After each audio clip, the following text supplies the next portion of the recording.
I've solo camped for most of my adult life. Not every trip, but enough of them to get a good feel for how the woods change when you're alone versus when you're with people. The quiet is different. The way the wind moves through the trees is different.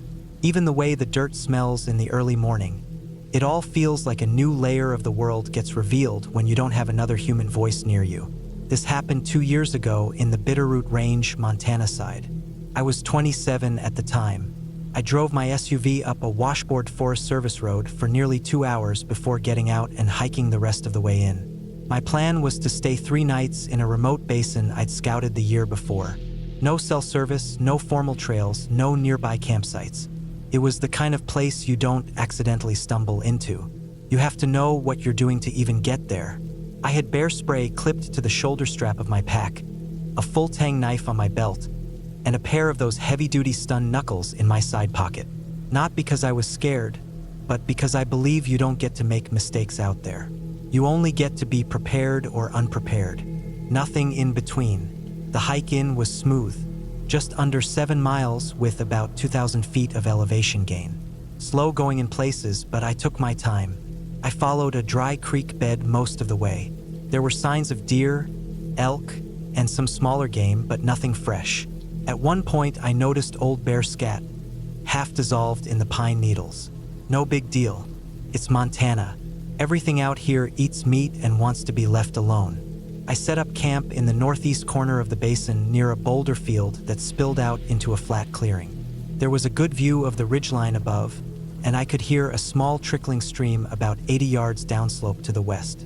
I spent the first evening just settling in, hanging food up high, building a small fire pit with stones, prepping firewood, and going over the map with my compass to plan the next day's hike. The forest around me was that kind of high-altitude subalpine mix, mostly lodgepole pines and some old white bark. It was cool at night, not cold, but enough to make me glad I brought my heavier sleeping bag. No sounds from outside, just the occasional groan of the trees or a gust of wind that moved through like a slow breath. I slept like a rock. The second day was uneventful. I hiked along the ridge to glass for wildlife and take some photos. Found a stand of old bones, probably elk or mule deer cleaned by time. Still had some weathered hair clinging to them in places. I didn't think much of it. Nature recycles everything eventually. I made it back to camp a little before sunset and built a small fire, just enough for warmth. I didn't need it for cooking. I was eating freeze-dried meals with my stove, but I like fire. It gives you something to look at when it's too early to sleep but too dark to hike. That night, the woods were quieter. No birds. No bugs, just wind. It wasn't a cold wind. It wasn't even strong, but it carried something with it I couldn't name. The kind of silence that makes you start to hear your own heartbeat without trying. I sat by the fire until it was nearly gone, then put out the rest with water from my pot and got in my tent. I woke up around 3:30 a.m. to something. Not a sound exactly, more like the absence of sound. One moment the wind was whispering through the trees. The next it was just gone, dead still, like the entire basin was holding its breath. I lay in my sleeping bag, ears open, every inch of my skin aware that something had changed. Then I heard the first step. It was distant, uphill from my tent. One step, not a footfall, not a crunch of twigs, just the shift of weight. Then nothing. I stayed still. No light, no movement. My bear spray was where it always was, clipped and ready. My knife was sheathed beside me. I reached for the stun knuckles and kept them in my hand under the sleeping bag. Another step, closer now, then a long pause. I'd been told before that predators will circle you. Not always, but often, especially if they're not sure what you are. That idea got stuck in my head and wouldn't leave. I thought about black bears, then grizzlies, mountain lions. I remembered reading once that if something wants to eat you, and it's already near you, then it's probably been watching you for a while. You're just not in the part of the story where it moves yet. I sat up slowly. No light. I didn't want to cast shadows or show my exact position. The tent was low to the ground, small solo dome, olive drab, blended into the terrain. I didn't think whatever was out there knew exactly where I was yet. I tried to steady my breathing.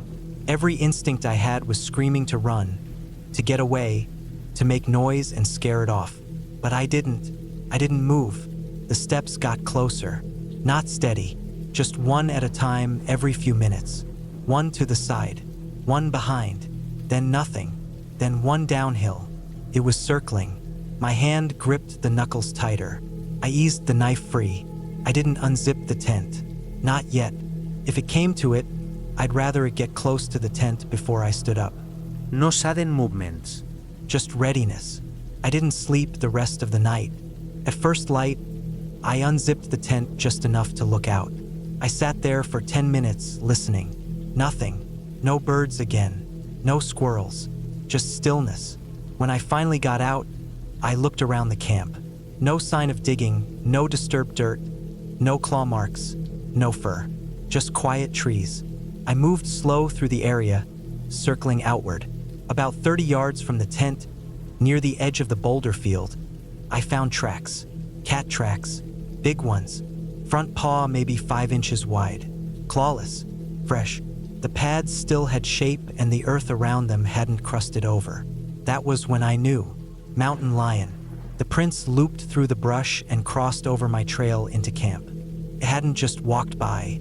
It had watched me, tracked me, maybe even followed me in the day before. I knew what I needed to do. Pack up. Get out. Slowly. No sudden movement. I kept the bear spray in my hand, finger near the trigger, knife on the other side. No arbus. I wanted all my senses sharp. I didn't stop to eat. I didn't stop to filter water. Just moved. Deliberate. Controlled. I didn't run. I followed the same path I'd taken in. For the first hour, I stopped every few minutes and looked behind me. Checked the trees. The ridgeline. Nothing. But I couldn't shake the feeling that I was being followed.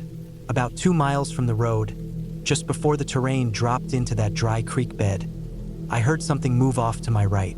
Just one step. In the brush. I froze. Didn't turn toward it. Just stood tall, held my ground. I raised my arms slowly above my head. Made myself look big. Solid. Not prey. The brush didn't move again. I didn't run. It took another hour to reach the road. My legs were jelly by the time I saw the faded gray of my SUV in the trees. I climbed in, locked the doors, and sat there for a long time. Not crying, not shaking, just quiet, processing. The strange thing is, I've always known that part of camping means sharing space with animals that can kill you.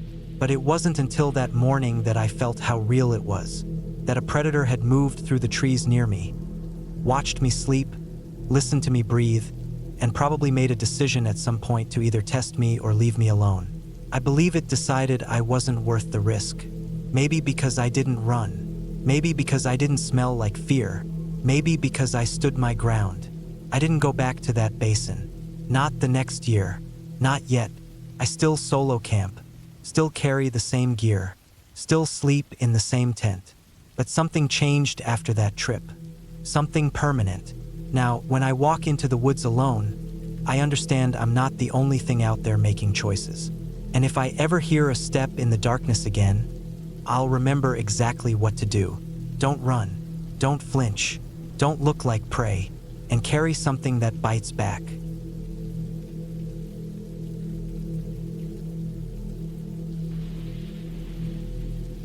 I remember this trip like it happened yesterday, even though it was years ago.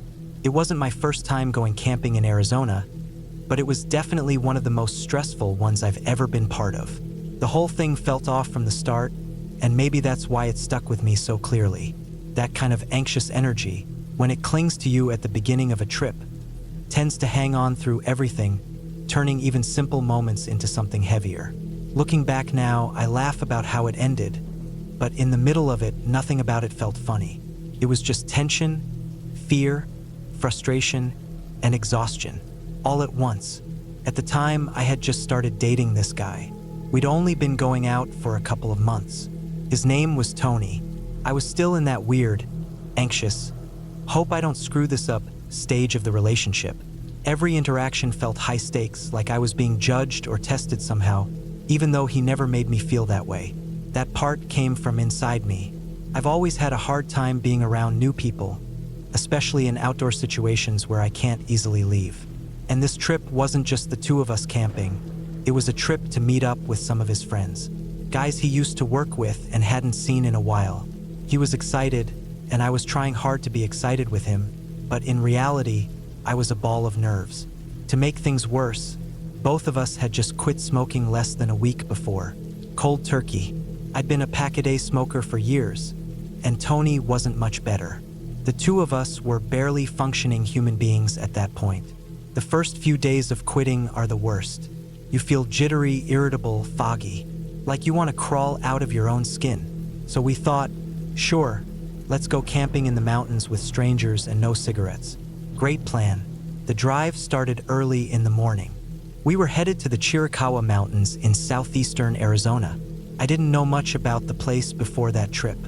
Tony told me they were beautiful, remote, and good for hiking. I hadn't seen them myself, but I was willing to go along. I remember gripping the seatbelt the whole way, watching the scrubby desert landscape pass by outside the window while my mind spun in circles. We'd been on the road a couple of hours when I started crying in the car. It wasn't anything Tony did. It was just the stress building up from all sides. The no-smoking withdrawal, the fear of being around his friends, the general discomfort of being away from home, all of it just boiled over. I tried to keep it quiet, but he noticed and asked if I was okay. I nodded even though I wasn't. I didn't want to ruin the trip, so I sucked it up and stared out the window until the tears dried. We were maybe an hour out from the camp when the car hit a pothole hard. It was one of those deep ones that blend in with the road until it's too late. The whole car jolted like we hit a speed bump at 60 miles an hour, and then, just like that, the engine shut off. No warning lights. No spattering. Just total silence. We coasted to the side of the road, both of us just sitting there for a second trying to understand what happened. Then the reality hit. The car was dead. Tony tried the ignition a couple of times. Nothing. Not even a click. Just dead. We popped the hood and checked for anything obvious, but neither of us were mechanics. It all looked the same to me: wires, hoses, metal parts. I dug through the glove box for the car's manual while Tony stood next to the open hood scratching his head. Felt like we were in the middle of nowhere. Not a single building or sign of a town in sight. Just wide open desert plains stretching to the base of the mountains. Over the next 30 minutes or so, cars passed us now and then. A few pulled over to ask if we needed help. That was when the cravings hit the hardest. Every time someone stopped, I'd lean out and ask, "Do you have a cigarette?" Most of them said no, probably confused by my question, but I didn't care. If they didn't, I waved them off fast. "No, we're good," I'd say. "Keep going." My hands were shaking. My chest felt tight. It wasn't just the nicotine withdrawal, it was the helplessness, the frustration, the exposure. Being stuck on the side of the road with nowhere to go always makes you feel vulnerable. And I already felt raw before we even left home. Eventually, Tony found something in the manual about a safety switch that kicks in if the car senses an impact. Turns out the pothole triggered it, and all we had to do was reset it. A small button under the dash or something like that. We tried it, and just like that, the car roared back to life. I don't think I've ever been so relieved to hear an engine start. We made it to the campsite later that afternoon. It was one of those primitive ones, no facilities, no buildings, just clearings and dirt pads. The kind of spot where you have to bring in everything yourself and pack it all out. No cell service either. The trees were tall and thin, more pine than anything else, and the ground was dry and cracked with patches of grass here and there. There were signs posted about recent bear sightings in the area, and they'd put up warnings to store food safely and keep campsites clean. I wasn't thrilled about that, but we didn't come all this way to turn around. Tony and I got the tent set up, and he started unpacking the gear. A little while later, his friends showed up. 2 guys, both loud, confident, outdoorsy types who greeted him like they hadn't seen him in years. I felt like a third wheel immediately. They barely acknowledged me beyond a nod, and I didn't mind that at all. I just wanted to crawl into the tent and lie down. The stress of the car, the crying, the cravings, it had all worn me down to the bone. Tony asked if I wanted to come on a hike with them, but I told him I needed to rest. I crawled into the sleeping bag, zipped up the tent, and lay down, hoping the nausea in my chest would ease up. The inside of the tent smelled like plastic and pine needles. I remember the way the light came through the fabric, bright but filtered. I tried to nap, but I kept drifting in and out of a foggy half-sleep, thoughts racing through my head, body twitchy from the withdrawal. At some point, I must have fallen asleep because I woke up with a start to a sound outside the tent. It wasn't loud, but it was close, like something brushing against the side or walking in the leaves around it. My heart started pounding immediately. I froze, not daring to make a sound. I strained my ears, trying to listen for anything that might help me figure out what it was. Another soft sound, like something snorting or huffing, then silence, then a low shuffle of movement again. I sat up, barely breathing. The bear warnings flashed through my mind. I knew we were in bear country.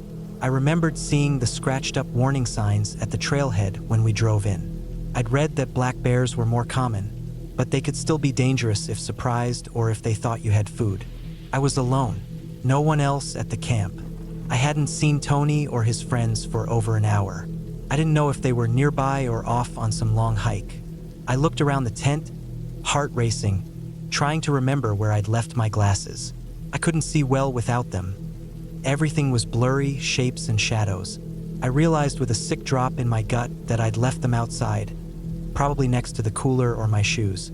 I sat perfectly still, trying to think.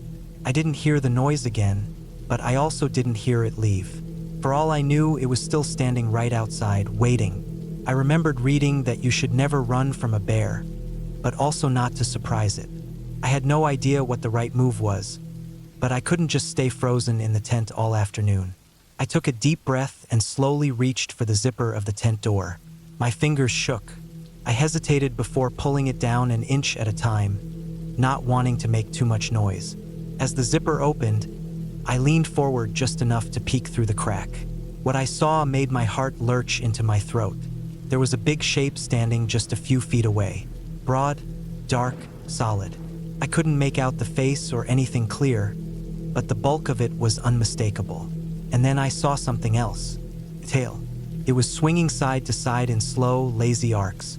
I blinked hard. Wait, bears don't have tails like that. I kept staring, still frozen, until it took a slow step to the side, and I could see the shape a little better. I reached my hand out and groped along the ground next to the tent opening. My fingers found the edge of my glasses. I slipped them on. Everything snapped into focus. It wasn't a bear at all. It was a cow. A big, dusty, brown cow with a white patch on its face and lazy eyes. It stood in the dirt, flicking flies away with its tail, looking at nothing in particular. There were two more behind it, slowly grazing on the dry grass near a dead tree. Relief hit me like a wave, followed by embarrassment. My heart was still thumping like crazy. I leaned back into the tent and lay flat on my back, staring up at the nylon roof, breathing deep. A cow, of all things. In bear country, no less. But then I remembered we were in free-range cattle land too. Arizona's weird like that. Bears and cows and mountains and potholes. Eventually, the cows wandered off, and I stepped outside to make sure they were really gone. I stood there for a minute, barefoot in the dirt, still half dizzy from the adrenaline crash. When Tony and the guys came back later, I didn't even tell them what happened. It felt too ridiculous to explain. I kept it to myself. That night,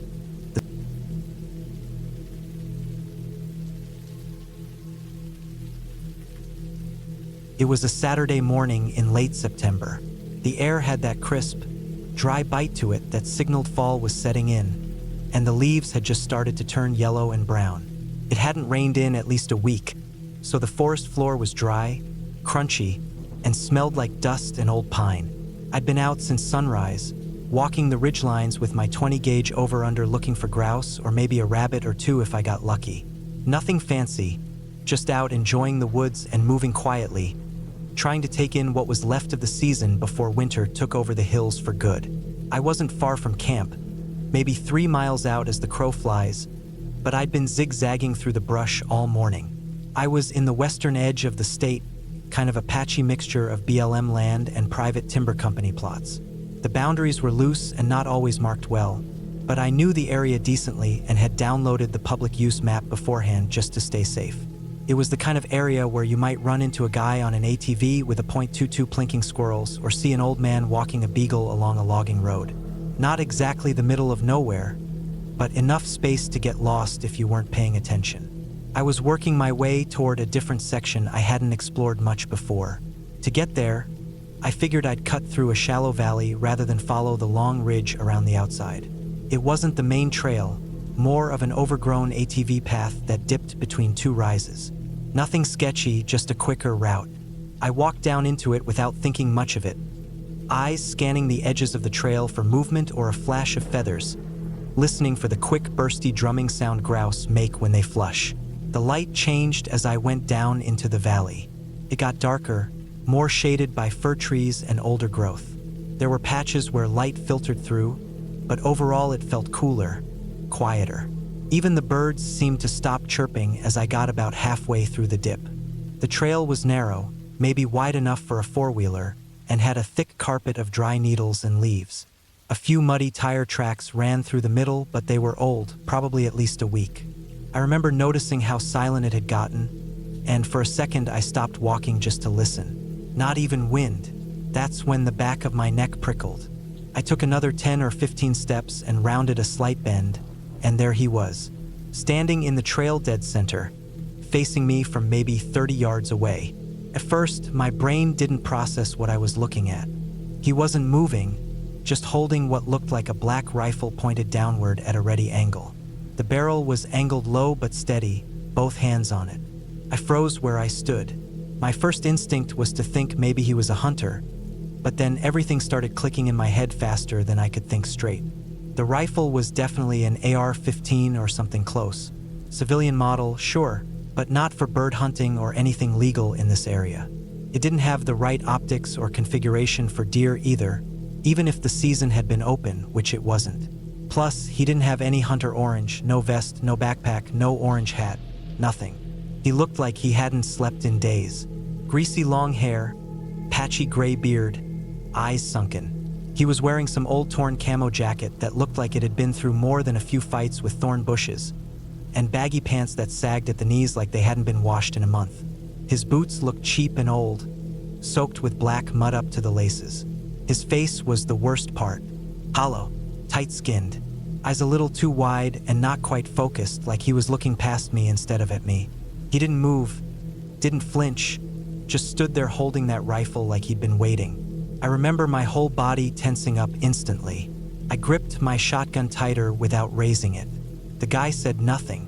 We stood like that for a few seconds, but it felt a lot longer. It took everything in me to act like I wasn't alarmed. My heart was pounding so hard I felt it in my throat. I had this sick feeling in my stomach, like the ground under me was about to give way. I raised my left hand just a little and slowly motioned in a non-threatening way, not toward my gun, just kind of waving casually. Then I turned slightly so I wasn't facing him dead on. I tried to act normal. I managed to say something like I was out bird hunting, just passing through, asked how he was doing. My voice didn't feel like mine when it came out. It felt dry and hollow. He said, "Fine," then paused. Too long of a pause. Then came the part that made every alarm in my head go off. I'm hunting deer. Flat, emotionless voice. Not loud, not aggressive. Just empty. But that didn't make any sense. Deer season didn't start for another 2 weeks in this zone. You couldn't use that kind of rifle anyway. Too small of a caliber, illegal configuration for game here. Plus, he looked like he hadn't prepared for anything. No gear. No pack. No blaze orange. No tag visible. And up close, he didn't even look like a hunter. He looked homeless, strung out maybe, or like he'd been living in the woods too long with no food or shelter. His arms were thin, skin pale and stretched across his face like it didn't quite fit right. Not fresh meth-level twitchy, but something was off. Very off. The kind of off that makes your instincts scream at you even if nothing overt has happened yet. I tried to keep my posture relaxed. I told him I was heading over toward another ridge, asked something generic like if birds were better one way or the other. His eyes locked on me for a second and then he said, "Well, I imagine you might find some back the way you came." There was a sharpness in his voice when he said that. A change in tone. Like the friendly mask had fallen off for just a second. Like he wasn't making a suggestion, he was giving a warning. And I got the message loud and clear. I nodded slowly, didn't argue, and turned around like it was the most natural thing in the world. Started walking back the way I came, the same way I'd entered the valley, resisting every instinct to sprint. I didn't want to show fear, didn't want to spook him. I walked slowly and casually, shotgun cradled across my arms, heart pounding like it was going to explode out of my ribs. I was just praying I wouldn't hear his footsteps behind me. I didn't run until I was out of sight and back around the bend. Once I knew he couldn't see me, I moved fast, but quiet. Not full-on sprinting, but making distance. I didn't take the trail back. I ducked off into the brush and made a wide circle around the area, keeping cover and moving fast. Every twig snap made me jump. Every shadow looked wrong. I kept looking behind me constantly. I don't even remember half of the terrain I moved through. I just wanted distance. I ended up making it back to my truck in just over an hour, even though the route should have taken 2. I barely noticed how scratched up my arms got from the underbrush. I just kept walking fast, gripping the shotgun so hard my fingers hurt. I threw my gear in the bed of the truck and drove out of there faster than I probably should have on those gravel roads. Back in town, I sat in the gas station parking lot for a while just thinking, trying to calm down, trying to decide what to do. My brain was racing through every possibility. What was he doing out there? Why was he armed like that? Was he guarding something? Hiding something? Was there a camp or a drug site just off trail? Maybe he was squatting out there and I stumbled too close. The next morning, after a bad night's sleep and even worse dreams, I drove to the county sheriff's office and filed a report. I gave them the location, described the man, explained everything I saw. The deputy nodded, took notes, asked a few follow-up questions. He didn't seem surprised, not really, just kind of tired, like he'd heard things like this before but couldn't do much unless they caught the guy in the act. He said they'd send someone to check the area but made it clear that unless there was a crime, they couldn't arrest someone for just standing on a trail with a rifle. Even if it was suspicious, even if the guy was clearly off. I never heard anything back. I haven't been back to that valley since. And I never walk into a blind trail again without checking maps, aerial photos, and having a backup route out. I still go bird hunting, but I'm more cautious now, more aware of the fact that people, not animals, are the real danger out in the woods sometimes. I don't know what I walked into that day, but I know I got lucky getting out.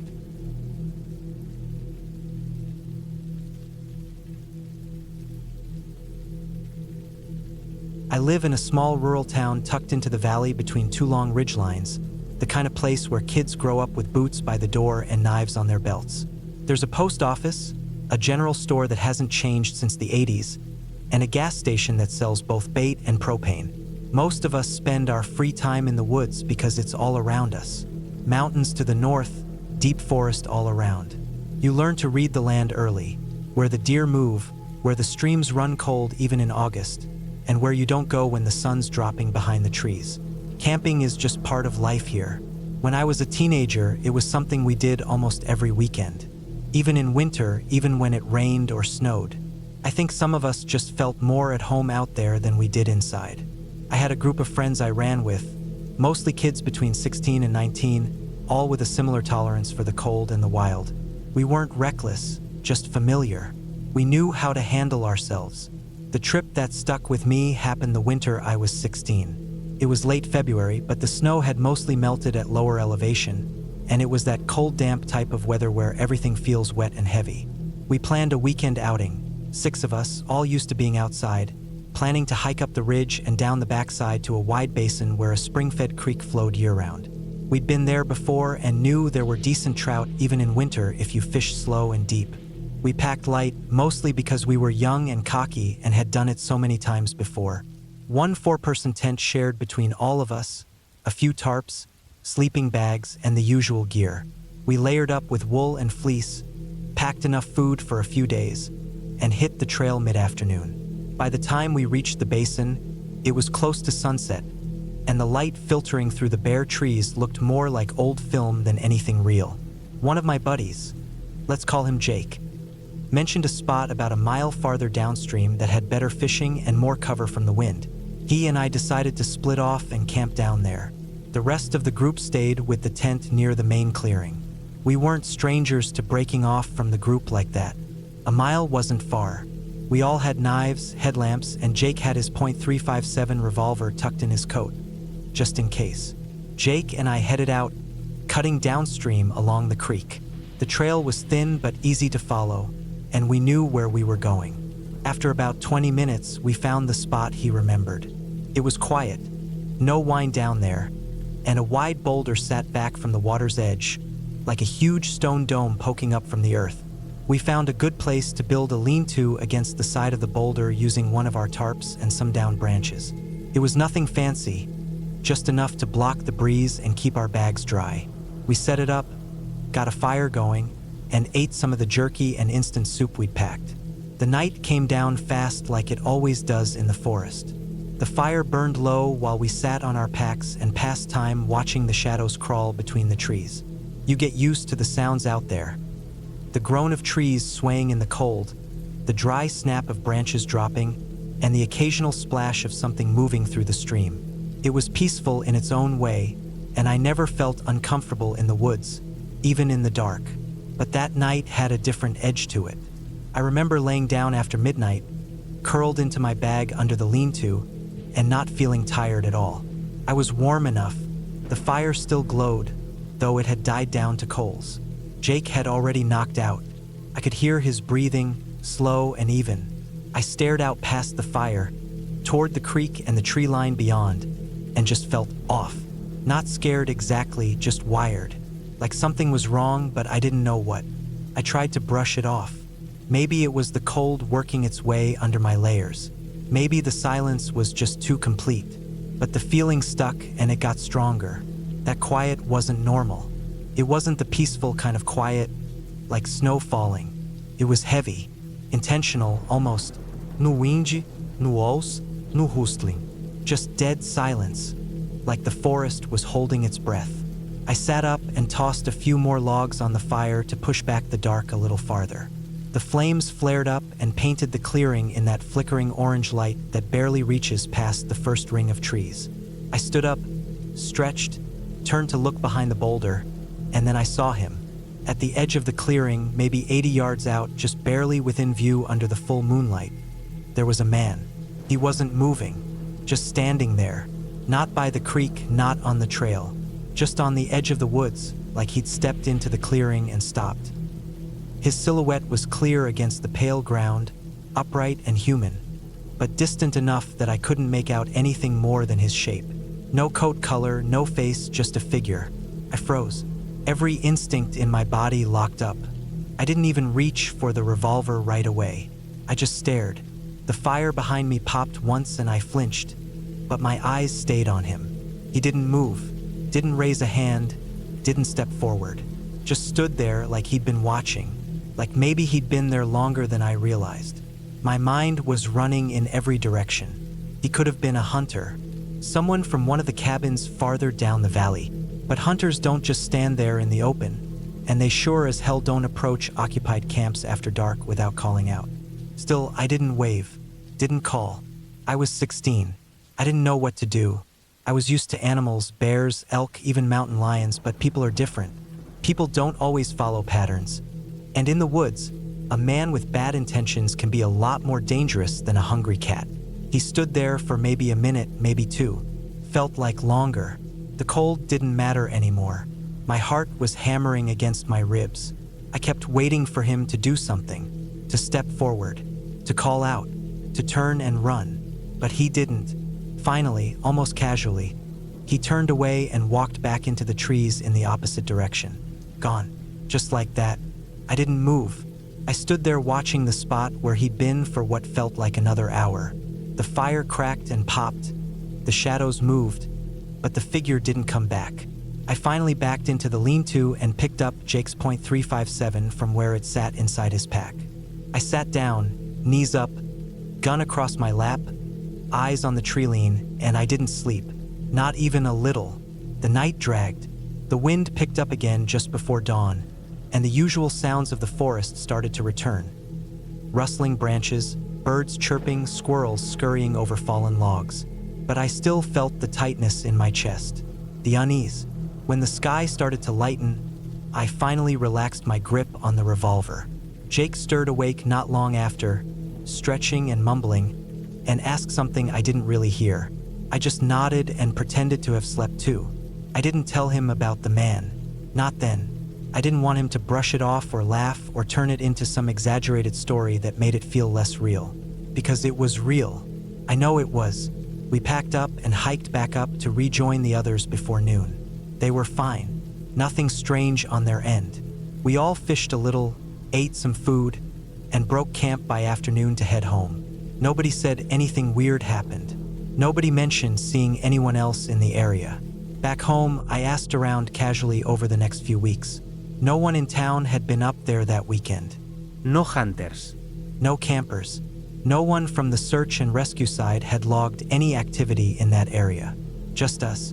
No cabins nearby either, at least none still in use during winter. I thought maybe I'd imagined it, maybe the shadows or the cold had played tricks on me. But I know what I saw. I remember how still he stood, how deliberately he walked away. It wasn't an animal. It wasn't a trick of light. It was a man, alone in the woods, watching our camp. At night. Over the years, I've spent hundreds more nights in the woods. Sometimes alone, sometimes with friends. I've had run-ins with bears, slipped on rocks, hiked out in storms, even got stalked by a mountain lion once. But nothing has ever left me with the same feeling as that night. That silence, that figure. Now I'm older. I camp alone sometimes. I carry a sidearm, a bear horn, and I keep my camps tight and clean. I know the signs to watch for. I'd probably call out now if I saw someone at the edge of the clearing. I challenge them, ask who they are, what they want. But back then I was 16, green, and caught off guard in a way that still leaves a mark. It's not fear that stuck with me.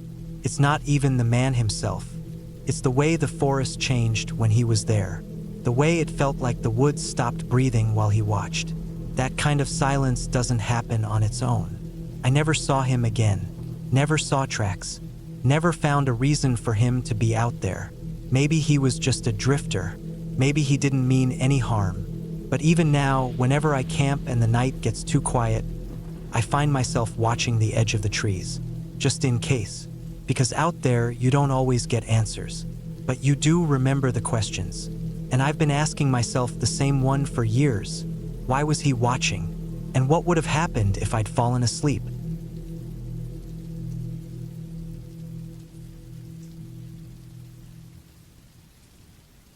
I used to love camping, like fully disconnect from the world, off the grid kind of camping. No phone service, no toilets, no showers, no artificial light pollution. I loved the silence that made your ears ring.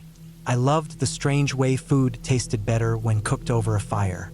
I loved the dirt, the scratches, the long walks under burning sun, the star-filled nights.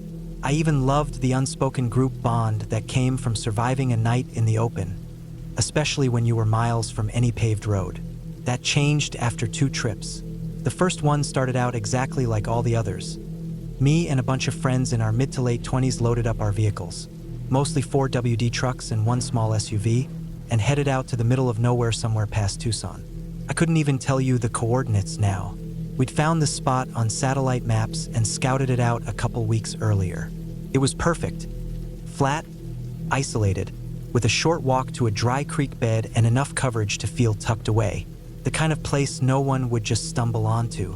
It was about a 3-hour drive from the city, half of it paved, the other half a dusty network of BLM land roads, uneven dirt tracks, dry washes, and what looked like roads until they weren't anymore. When we finally reached the spot, we were miles past the last fence post or cattle grate, with no cell reception and no engine noise except our own. We set up the usual way. 3 tents, 6 people total, 2 in each tent. We circled our vehicles around the site in a loose U shape and left the tailgates open. Campfire in the middle, coolers between us, chairs leaned back, music on a small Bluetooth speaker. Everything felt normal. Everyone laughed and told the same dumb jokes we always told. The first night went off without a hitch. The second night was when it happened. We'd eaten a ton of grilled burgers, chased it down with cheap beer, and stayed up until well past midnight. At some point, we ran out of firewood and let the flames burn down to smoldering embers. I was in the tent with 2 other friends, 3 grown guys crammed into a 2-person dome tent because we were lazy and figured 1 less tent meant 1 less setup.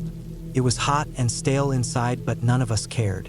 I passed out on top of my sleeping bag in nothing but a t-shirt and shorts, with the screen window zipped halfway open for some air. I don't know what time it was when I woke up, sometime deep into the night. It was pitch black and silent. Not the kind of quiet you get in the city with a hum of distant traffic or the buzz of a streetlight. This was the deep, flat silence of the desert when even the insects stopped moving. At first, I couldn't figure out what had woken me. I laid there still, blinking, letting my brain catch up with my surroundings. Then I heard it, sniffing, like a wet, slow inhale just outside the tent, maybe inches away. I froze. My whole body locked up instantly, like I'd fallen into ice water. I kept still and focused my ears. I heard the sniffing again, deep, deliberate, then soft footfalls, crunches on gravel, shifts of weight on packed dirt. Whatever it was big enough to make sound with each step. First, I thought it was a bear, or a coyote, or some curious animal drawn in by the smell of leftover food. I immediately cursed myself for not checking the trash. Maybe one of my idiot friends hadn't tied it up, or maybe someone left a cooler unlatched. The sniffing moved around the tent slowly. I could hear it circling. I could even tell when it stopped and leaned close enough that I could hear the faint sound of breath, maybe even feel the temperature shift through the thin nylon. It moved again, then suddenly it wasn't at our tent anymore. I held my breath as the steps drifted away. That's when I realized the other 2 in my tent were also awake. I didn't have to say anything. I could feel their tension. One of them shifted just enough to let his leg press against mine, and the other nudged me softly with his elbow. No words, just silent acknowledgement.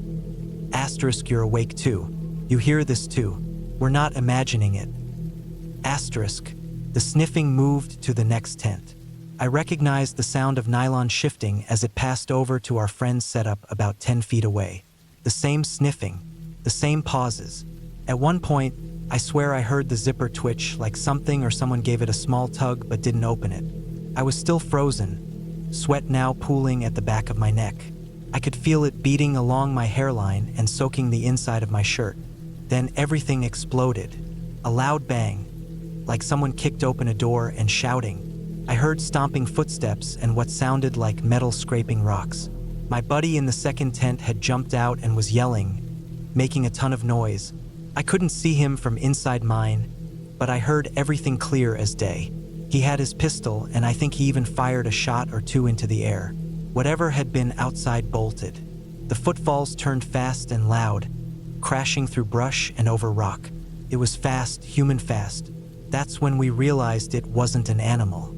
It was a man. He'd gone through our coolers. He'd opened bags. We later found out he'd scattered some of our food across the rocks. And he had been sniffing tents, not peeking inside, not just passing by, literally pressing his nose to the nylon and inhaling. We found smears of dirt and grease on some of the tent walls. One cooler had been fully emptied. A knife from someone's pack was lying in the dirt a few feet from camp. It wasn't one of ours. None of us said a word after that. We packed. Fast. Tents down, gear tossed into vehicles without folding or sorting. We weren't even talking, just moving. I think we were all still half in shock, or running on some deep internal instinct that was louder than logic. Within 15 minutes, we were driving away in silence, leaving behind the fire pit, a folding chair, and a couple of dented beer cans. We didn't go back to that site for a year, but a year later, after months of making jokes about the tent sniffer, we did something stupid. We went back, not to the exact same place, but close. Same region, different spot. Same dry heat, same red earth, same empty sky. I don't know if it was ego or a refusal to let one creepy guy ruin the wilderness for us. Maybe we just felt invincible in a group. This time we thought we were being smart. No tents. No nylon walls to separate us from danger. Everyone would sleep in truck beds or inside their vehicles. We figured a steel frame and some elevation would at least slow down any creeper. And if someone showed up again, we'd be able to see them coming. We set up in a tight circle. 1 SUV, 2 pickup trucks, 1 van. We made sure the coolers were sealed and locked, trash bag knotted and strung high in a tree. I even brought a small motion detector light I strapped to the edge of a truck bed. We kept a fire going until around 2 in the morning, and one by one people climbed into their vehicles to sleep. I was in the back of my SUV with my girlfriend. Seats folded down, foam mattress laid out, windows cracked just enough to breathe. It was hot, but not unbearable. I passed out quickly, body tired from the day's hiking and beer. It was sometime after 3 a.m. when I woke up. This time it wasn't a sound. It was light, a sudden, sharp beam directly into my face. It didn't flicker or dance like firelight. It was steady, focused, artificial. My eyes cracked open slowly, and the light was still there. I knew instantly it wasn't one of my friends. It wasn't a flashlight beam sweeping across by accident. It was a person standing a foot or two from my car window, pointing a flashlight directly inside, just staring. I didn't move. I didn't even blink. I just laid there, pretending to be asleep. The light hovered for a while, maybe 10 seconds, maybe 20. Time stretched. My heartbeat thundered in my ears. I could feel my girlfriend beside me. I hoped she was still asleep. I hoped she didn't open her eyes or shift or react in any way. Eventually, the light moved away. I listened as the footsteps crunched past the SUV toward the next truck in the circle. I stayed still. Every instinct in my body screamed to run, to grab something, to yell. But I knew better. I had no idea if this guy was armed. I had no idea if there were others. I only knew I didn't want to be the one to break the illusion of sleep. I slowly lifted my head just enough to peek out the bottom corner of the window. And there he was, a man. Maybe in his late 50s or 60s, balding, baggy clothes, just standing near the driver's door of one of the pickups, shining his light inside, not moving, just staring, not rummaging, not stealing, just watching people sleep. That's when I noticed something worse. He wasn't surprised by any of this. He wasn't frantic or looking over his shoulder like he was doing something risky. He moved calmly, slowly, like he'd done this before, like this was just another stop on a long route he already knew by heart. He drifted toward the fire pit. The coals were long dead. He glanced down, maybe checking for signs of life. Then he walked away from the circle. As soon as he was out of sight, I sat up. Quietly, I reached behind the seat and pulled out my flashlight and the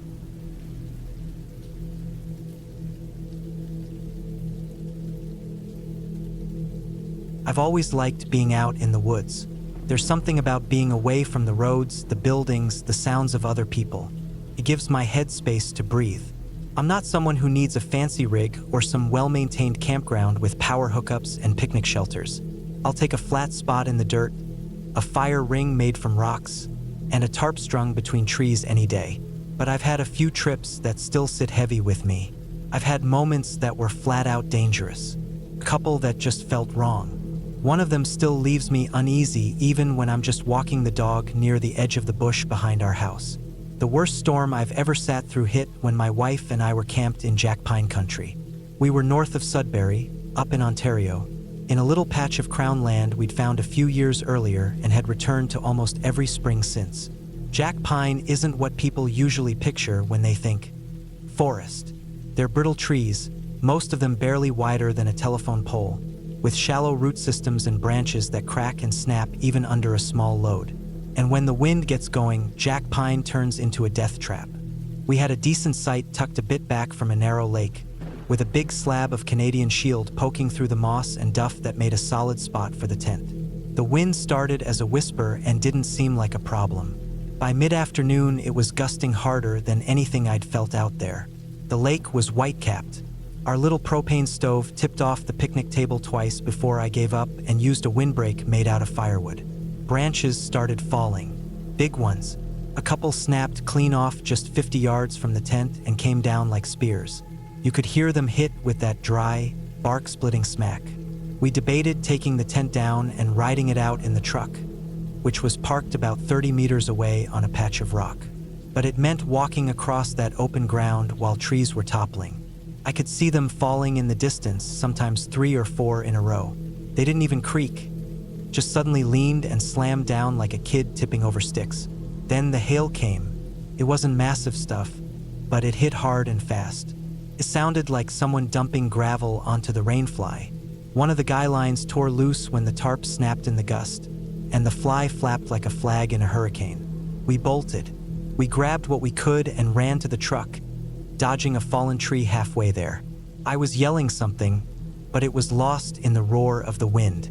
I remember the taste of dirt in my mouth, sand and grit blowing everywhere. Inside the truck, it felt like a different world, like we'd stepped into a cave. But the branches still hammered the roof and windshield every few seconds.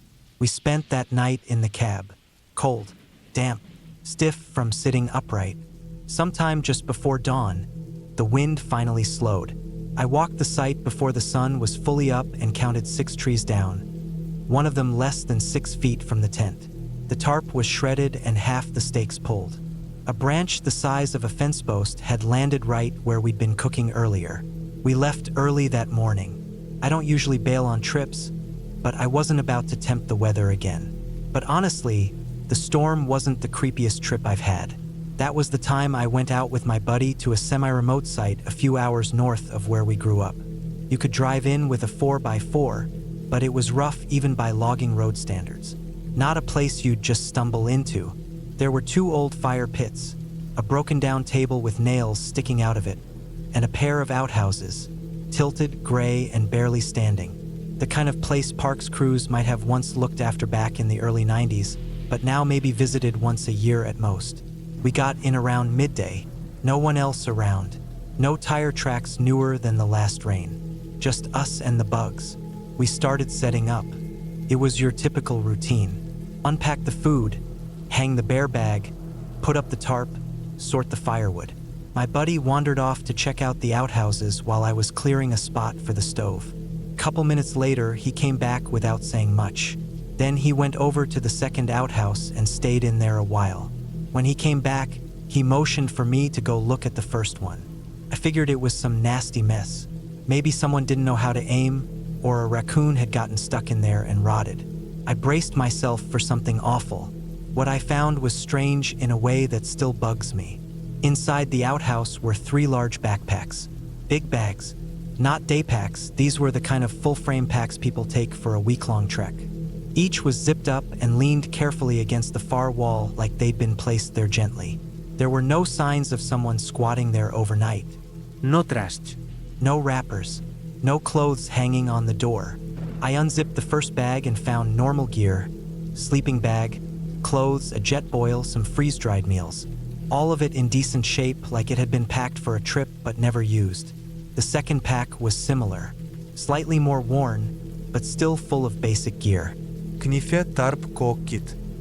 Nothing weird. The third pack was different. It was heavier. I could feel it when I tried to lift it. I unzipped it expecting something like a tent, maybe food. Instead, I found it completely stuffed with Skittles. Not just a few bags. Not a couple of snack-sized packs tossed in for the trip. I'm talking bulk bags, snack bags, family bags. Original, sour, tropical, wild berry.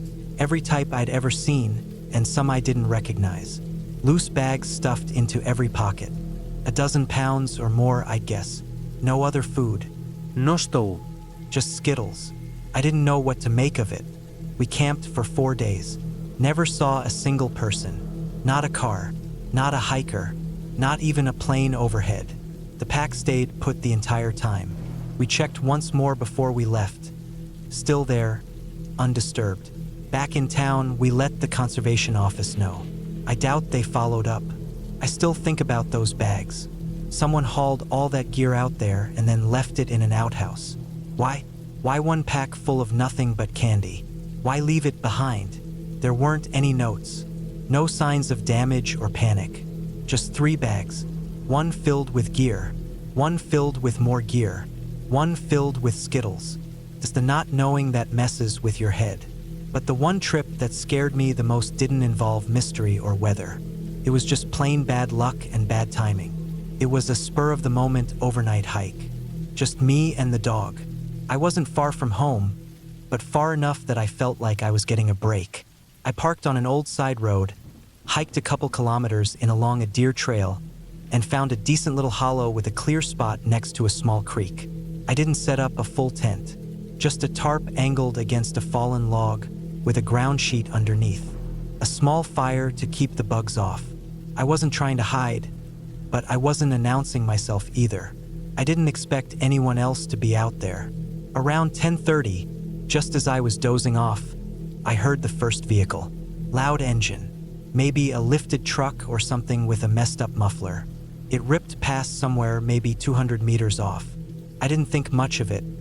Maybe a local messing around, or someone headed up to one of the lakes. Then the shouting started. Multiple voices, male, drunk sounding. I heard laughter, yelling, music blaring. Then something that made me sit straight up. Gunshots. At first I thought maybe fireworks, but the rhythm was off. It wasn't the popping of bottle rockets. It was the sharp bark of a rifle or shotgun, and I could hear the echoes bounce off the hills behind me. They were closer than I'd thought, much closer. Based on the way the land dipped and rolled between ridges, I started to piece it together. I must have circled around farther than I realized when I set up. The second road, one that ran closer to the east, was probably where they'd driven in. My spot, while hidden from view, was actually pretty close to them. Too close. The dog was up and alert, ears back, tail down. I kept him leashed and low, packed as quickly and quietly as I could. No fire, no flashlight. I didn't want them to know I was there. The gunfire kept coming in bursts. Not constant, but enough that I could feel it in my chest when they fired. Maybe it was just target shooting. Maybe just drunk idiots blasting into the bush. But maybe not. Maybe they were shooting blindly. Maybe they'd spotted my fire earlier and were aiming near it. I didn't wait to find out. I left the tarp. I left the gear I couldn't carry. I just grabbed the essentials: my water, my knife, my flashlight, which I didn't use, and the dog's lead. We moved fast and quiet, cutting downhill through moss and low shrubs, sticking to the shadows of the trees. I knew I'd be making noise, but the wind was up, and their music was still playing. Every time a gun went off, I flinched. The dog stayed close and didn't make a sound. I remember his breathing, how fast it was. I remember mine. It took almost an hour to make it back to the road. I came out half a click from the car and had to walk the shoulder with my heart thudding in my ears. When I got in, I didn't start the engine right away. I just sat there, hand on the key, waiting to hear one more shot. There weren't any. I drove home in silence. That was 2 years ago. I haven't camped in that area.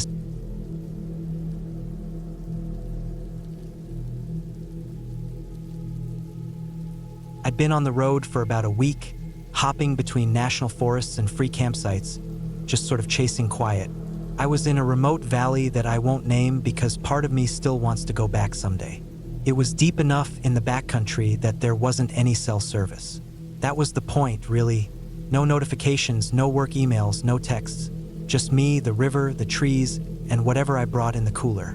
That day had been long. I hiked farther than I'd planned, maybe 9 or 10 miles round trip, and the sun started setting faster than I expected once the ridgeline swallowed it. I wasn't panicked, but I definitely picked up the pace on the way back down. I'd gone solo as usual.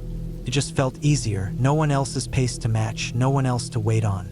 But it also meant I didn't have anyone to double-check my location with when the trail markers started feeling a little sparse near the bottom. That's when I saw a guy walking toward me.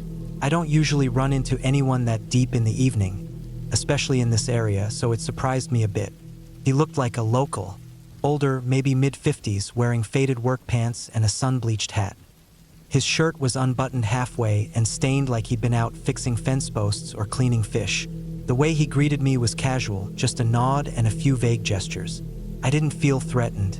Actually, I felt kind of relieved to see someone. He pointed off-trail, toward the sound of water. From the look of it, he was showing me a shortcut to a spot he knew. I figured it led to a camp somewhere near the river. It was getting dark fast, so I took the hint. I waved, gave him a polite thumbs up, and followed the direction he'd pointed. Sure enough, after a short bushwhack, I came to a small, flat spot tucked low near the river, completely hidden from the road and trail but not far from either. There was a clearing with an old stone fire ring, the kind you know wasn't built last season. Somebody had camped here a lot in the past. It felt like the kind of place you only knew if you were local. I was tired and hungry and honestly didn't want to wrestle with a tent in the dark, so I decided to just crash in the back of my truck under the topper. I had a foam mattress back there, all my gear next to me, food in the bear box. Easy. I got a fire going right away. The brush was dry, and the driftwood from the river lit up quick. I sat close to the flames, let the heat soak in, cracked a beer, and queued up a few episodes of my friend's comedy podcast. I played it loud, not even thinking about the fact that I was essentially announcing my presence to anyone nearby. I guess I figured if someone saw the firelight and heard the laughter, they'd know I was just another camper. No harm. I drank more than I should have, maybe 3 or 4 beers while the fire dropped down to glowing coals. The night air was cold but not miserable. I lay down in the truck bed and pulled my blanket over me, listening to the last few jokes on the podcast fade out. It wasn't long before I fell asleep. Sometime in the night, I half woke up and thought I heard something moving outside. Not close, just something in the brush maybe 30 yards away. A cracking stick or maybe a shuffle. I stayed still. I've done this enough to know animals move around at night. Probably a raccoon or deer. I fell back asleep, lazily half wondering if I should have put out the fire more carefully. When I woke up fully, it was morning, cold and bright. The sun hadn't fully made it into the valley yet, but the sky was blue. I stretched out in the truck bed, sat up slowly. I could hear the river moving steady just over the bank, and the sounds of birds picking up around me. For a second, it felt like just another good day of solo camping. I climbed out of the back of the truck, stretched again, then started putting together a small fire with what was left of the dry stuff. Once I had it going, I cracked a beer. It was late enough in the morning that it didn't feel weird, and got out my little pan and some eggs and bacon. My plan was to make breakfast, maybe fish for a bit, then head out early afternoon. I had nowhere to be. That's when I noticed him. He was standing maybe 40 feet away at the edge of the trees, still as a post, half shadowed by a crooked pine. I hadn't heard him come up, and I hadn't seen him walk in. He was just there. I stopped moving. I didn't know if he was watching me at first because he wasn't looking directly at me. His head was tilted slightly down, turned just off to the side. He looked wrong. He had a long, ragged beard, like something grown wild over too many seasons, and he was wearing layers of clothing that were just absolutely covered in plastic grocery bags. Tied to his arms, his chest, even his thighs, hundreds of them, flapping just slightly in the wind. He didn't say anything, just stood there. I stood frozen for a second, then turned back to my pan and poked at the eggs like nothing was happening. I made a comment out loud like you might to a neighbor. Nothing. No reaction. I tried to keep my body language calm. I wasn't sure what his deal was. He looked rough, like he might have been homeless for a long time, or maybe mentally unwell. But he wasn't coming closer, not yet. After a minute, he did start moving. Not directly toward me.